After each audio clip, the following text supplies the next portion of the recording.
আপনাদের এই মসজিদে, জাস্ট ফর এক্সাম্পল, আপনাদের এই মসজিদে জুম্মার দিনে একজন মুসলিম যুবক ছেলে সাদা পায়জামা পাঞ্জাবি পরে, সাদা টুপি পরে মসজিদে জুম্মার নামাজ পড়তে উঠেছে বাংলা মদ খেয়ে। কি বললাম? বাংলা মদ খেয়ে ছেলেটা মসজিদে উঠেছে। মদের গন্ধ আপনি পাচ্ছেন, কিন্তু আপনি মদের গন্ধ পাচ্ছেন। ছেলেরা কিন্তু অজু করেছে, মাথায় টুপি দিয়েছে, পায়জামা পাঞ্জাবি পরে মসজিদে উঠেছে জুম্মার নামাজ পড়তে। সর্বপ্রথম আপনারা তাকে কি করবেন বলুন, একটা কথা বলুন। কি করবেন তাকে? বলবেন তুই নেমে যা, স্বাভাবিক। আরে ভুলভাল একটা বলুন না। আসলে আপনাদের তো এইভাবে কেউ ওয়াজ করেনি, একতরফা করে গেছে, আপনারা ভয়ে বলতে পারছেন না। চলুন, সাধারণত তাকে কি বলবেন? নেমে যা, তাই তো? ছেলেটি যদি নামতে না চায়, জোর করে মারধর করে নামিয়ে দেবেন। ছেলেটির অপরাধ, মদ হারাম খাবার, মসজিদ পবিত্র স্থান, হারাম খাবার খেয়ে পবিত্র স্থানে উঠেছে, তাই তাকে বের করে দিলেন। বের হতে চাইল না, মেরে বের করে দিলেন। কত ভালো মানুষ আপনারা, রাগ করবেন না। মদখোরকে মসজিদ থেকে মেরে বের করে দিলে, আর সুদখোরকে মসজিদের সেক্রেটারি বানিয়ে দিলে। মদখোরকে মসজিদ থেকে মেরে বের করে দিলে, আর জেনাখোরটাকে সভাপতি বানিয়ে দিলে। আসলে আমরা এমন মানুষ না, নিজের পাপের বাটখারা দিয়ে অন্যের পাপ ওজন করি।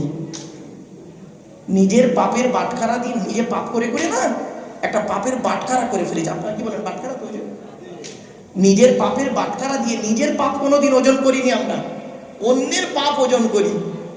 আমরা এমন মানুষ না। দুধওয়ালা লোকের বাড়ি বাড়ি যায়, দুধ কিনে সহজে কেউ খেতে চায় না।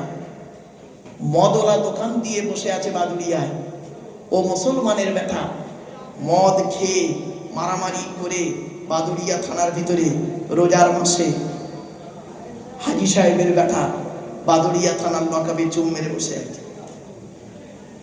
দুধওয়ালা কোথায় গেছিল?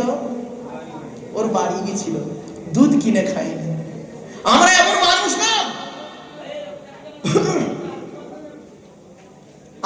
মানুষ না, দুধওয়ালাকে বলি, এই দুধে পানি দিসনি তো, আর মদে পানি ঢেলে খায়।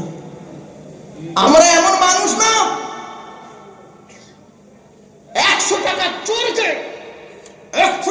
চোরকে গাছে বেঁধে মারি।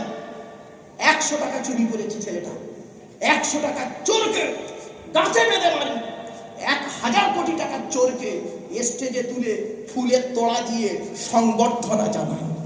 ঠিক না বেঠি? বাড়ি থেকে ভাববেন চালনি, বোঝেন চালনি? আরে ভাই, ওই আটা চালে মামুন নাকি বলেন? চালনের পিছনে ছিদ্র কটা?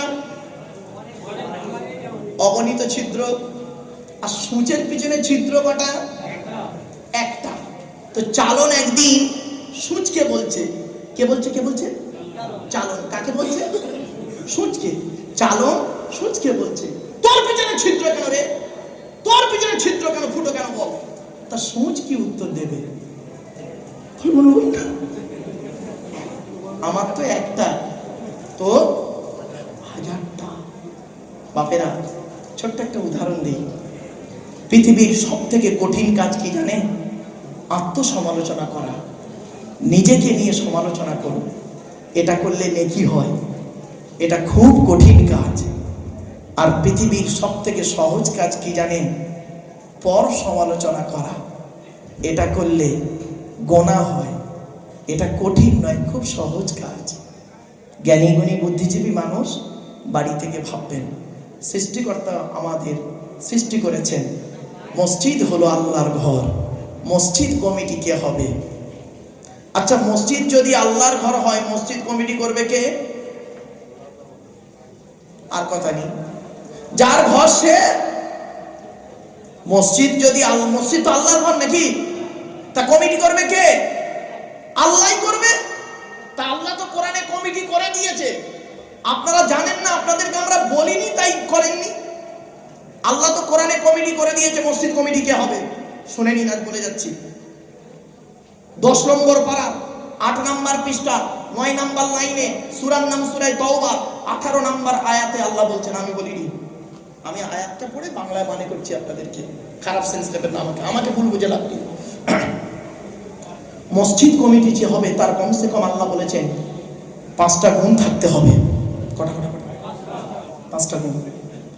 ইন্নামা ইয়া'মুরু মাসাজিদাল্লাহি মান আমানা বিল্লাহ ওয়াল ইয়াউমিল আখিরি ওয়া আকামাস সালাতা ওয়া আতাজ যাকাত ওয়া লাম ইয়াখশা ইল্লাল্লাহ ফাআসা উলাইকা আইয়াকুনু মিনাল মুহতাদিন। আল্লাহ বললেন আমার ঘরের দায়িত্ব তারাই নেবেন যাদের মধ্যে কমসে কম 5টা গুণ থাকবে। 1 নম্বরে যে ব্যক্তি 100% আমি আল্লাহ আমাকে বিশ্বাস করবে, 1 নম্বর। 2 নম্বর ওয়াল ইয়াউমিল আখিরি, কিয়ামতকে 100% বিশ্বাস করবে। এখানে বসে বসে ভাবুন, কবরে শুতে হবে, কারোর যদি 1 ইঞ্চি জায়গা মেরে খেয়েছি জবাব আমাকে দিতে হবে। আল্লাহ ছাড় দেয়, ছেড়ে দেয় না। কি বললাম আল্লাহ ছাড় দেয়, ছেড়ে দেয় না, মনে রাখবেন। 3 নাম্বারটা খুব ইম্পর্টেন্ট, ওয়া আকামাস সালাত। আল্লাহ বলেছেন আমার ঘরের দায়িত্ব তারাই নেবে যারা 5 ওয়াক্ত নামাজ আদায় করবে। ও বাবা, কত মসজিদের কমিটি আছে দেখবেন 5 ওয়াক্ত নামাজ পড়ে না, ঠিক না বেঠিক? ভাববেন না আমাকে। 4 নাম্বার হলো ওয়া আতাজ যাকাত। আল্লাহ বলেছেন আমার ঘরের দায়িত্ব ওই লোকটা নেবে তার উপরে যদি যাকাত ফরজ হয় আদায় করতে হবে, গরিব হলে আদায় করতে হবে না। 5 নাম্বার হলো ওয়া লাম ইয়াখশা ইল্লাল্লাহ। আমার ঘরের দায়িত্ব ওই লোকটা নেবে যে ব্যক্তি পৃথিবীতে আকাশের নিচে জমিনের উপরে আল্লাহ ছাড়া কাউকে ভয় করবে না। ও বাবা, সামান্য কিছু টাকার জন্য, সামান্য একটা পদের জন্য, সামান্য একটা চেয়ারের জন্য, সামান্য কিছুর জন্য আমরা বৃহৎ জিনিসটাকে একেবারে কি করি, ত্যাগ করে দিই। জ্ঞানী গুণী বুদ্ধিজীবী মানুষ বাড়ি থেকে ভাববেন, চলো